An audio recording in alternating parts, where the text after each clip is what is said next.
पहली बार हरकू बाई साहिब की सलाह पे नहीं किया गौर देवी अहिल्या ने। नमस्कार दोस्तों, स्वागत करती हूँ आपका आपके अपने चैनल हंग्री स्पिरिट्स में। हंग्री स्पिरिट्स देख रहे सारे दर्शकों का मैं अंजू शर्मा दिल से स्वागत करती हूँ। जो ट्रैक इतनी देर से लंबा खींच के आता ही जा रहा है, आगे बढ़ता ही जा रहा है, वो है नीमा जी की गुट्ठी। इसका रहस्य ही बना हुआ है।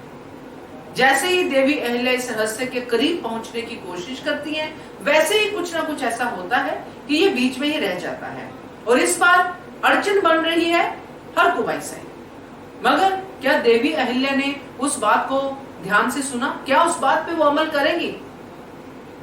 चलिए इस पे चर्चा करते हैं, मगर पहले वही निवेदन, जिन्होंने अभी तक चैनल को सब्सक्राइब नहीं किया है कर लीजिए। साथ में दोस्तों बेल आइकन दबाइएगा ताकि आपको हमारे वीडियोस के नोटिफिकेशन मिलते रहे।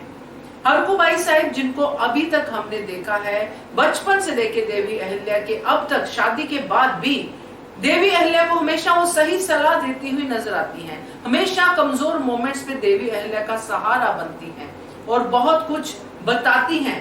कई बार द्वारका रानी के अगेंस्ट भी खड़ी हो जाती हैं, क्योंकि वो भी समझती हैं कि द्वारका रानी देवी अहिल्या को कैसे टॉर्चर करना चाहती है या साजिशें करना चाहती है। कई बार देखा है, कई सीन्स में हमने देखा है। जो लोग शुरू से ये सीरियल देख रहे हैं वो हरकू बाई साहिब के ट्रैक को जानते हैं। मगर ये जो सीन हमने देखा, जिसमें दूर दूर तक कोई उम्मीद नहीं थी कि हरकू बाई साहिब होंगी, क्योंकि उनका होना वहां पे कोई वजह देता ही नहीं है। पहली बार ये बात मैं बोल रही हूँ कि कोई वजह नहीं देता है। सिर्फ एक सस्पेंस क्रिएट किया गया 2 दिन रेगुलर कि कोई तो है बड़ा जो है, जो आगे इस चीज को आगे लेके जाएगा, यानी कि गुट्टी वाला रहस्य और जल्दी सामने आएगा और ये शख्स ये साथ देगी। ये सस्पेंस क्रिएट हुआ, बकायदा क्रिएट हुआ दोस्तों। इसमें पूरी तरह से कामयाबी मिली। मगर हुआ क्या? सस्पेंस रिवील कैसे हुआ कि हरकू बाई साहिब सामने आती हैं और इस बात को वो ऐसे सामने रखती हैं देवी अहिल्या के कि जैसे वो बहुत ही एक्सपीरियंस्ड हो। 7 साल की शादी के बाद नोकझोंक होती है, ये होता है, चिड़चिड़ा होता है, ये होती है, ये मैं तो सच में, मुझे इतना डिप्रेशन फील हुआ इसके बाद कि ये हरकू बाई साहिब बोल रही हैं। हरकू बाई साहिब, जिनको हमने देखा है कि वो खंडेराव की एक एक मूवमेंट को जानती हैं।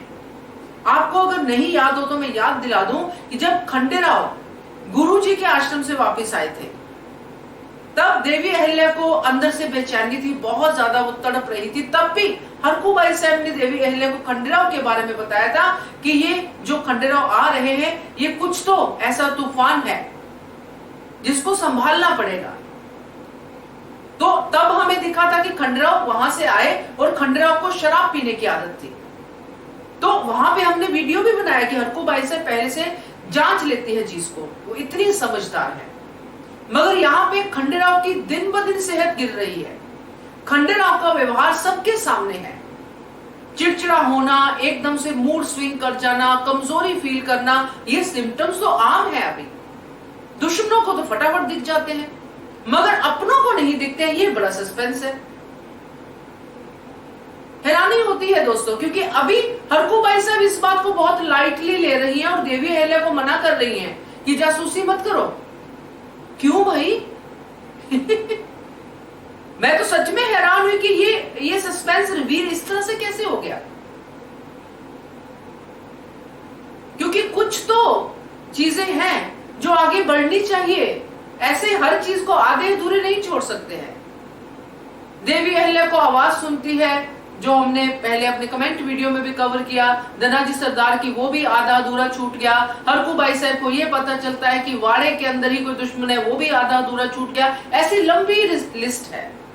मगर ये तो बहुत ही ज्यादा हो गया, क्योंकि जैसे ही देवी अहिल्या देखती है पीछे, वो दुष्यंत भी रिएक्शन देता है, पता नहीं जैसे कौन सा राज खुल गया हो इनका। और हम देखते हैं हरकू बाई साहब आती है और बड़े ही आराम से कहते हैं कि ना ना जासूसी मत करो। वो तो ऐसे ही हो जाता है। 7 साल के बाद एक कहावत बोलती है कि 7 साल के बाद पति पत्नी के रिश्ते में ये चीजें आती हैं। तो ये क्या उन पति पत्नियों की बात कर रही है जो घर घर में है, या फिर उन पति पत्नियों की बात कर रही हैं जिनको हमेशा उन्होंने अपने सामने देखा है, बचपन से देखा है? तो दोस्तों ये थोड़ा सा अटपटा लगा है मुझे, बिल्कुल लगा है, क्योंकि जिस तरह से हम सब सोच रहे थे एक अच्छा ट्रैक खुलता, एक अच्छा दुश्मन, कोई तो दुश्मन पकड़ा जाए, कोई तो वाड़े के अंदर का बंदा ऐसा पकड़ा जाए जिसको देवी अहिल्या पकड़े, मगर नहीं पकड़े जा रहे हैं। दुश्मन आराम से अपना काम कर रहे हैं बिना किसी चिंता के। क्या ही बात है। और जो पहले समझते थे, जैसे कि हरकूबाई साहब चीजों को समझती थी, देवी अहिल्या की हेल्प करती थी चीजों को सॉल्व करने में, वो खुद ही बोल रहे हैं कि कोई जरूरत नहीं है हाथ पैर मारने की। मगर एक चीज जरूर कहूंगी, यहाँ पे ये बीच में ही कुछ बातों में ही खत्म हो गया, क्योंकि तभी आके वो बताते हैं, जो आए थे दास की, बोलते हैं कि आए हैं वो जिसकी बेटी की शादी है पंडित जी, तो ये बीच में ही खत्म हो गया। यहाँ पे यही दिखाया गया कि अब देवी अहिल्या इस बात को आगे करेगी नहीं करेगी। फिर नीमा जी का ट्रैक भी दिखाया गया, वो कैसे बता रहे हैं कर रहे हैं, वो चीजें बीच में रह गई। मगर मुझे लगता है कि देवी अहिल्या रुकेगी नहीं। जो 2 लोग उन्होंने वहां पे अपॉइंट किए हैं, वो 2 लोग जरूर इस राज से पर्दा खोलेंगे, अगर मेरी बात सही हो तो, क्योंकि आजकल कुछ अलग ही देखने को मिल रहा है।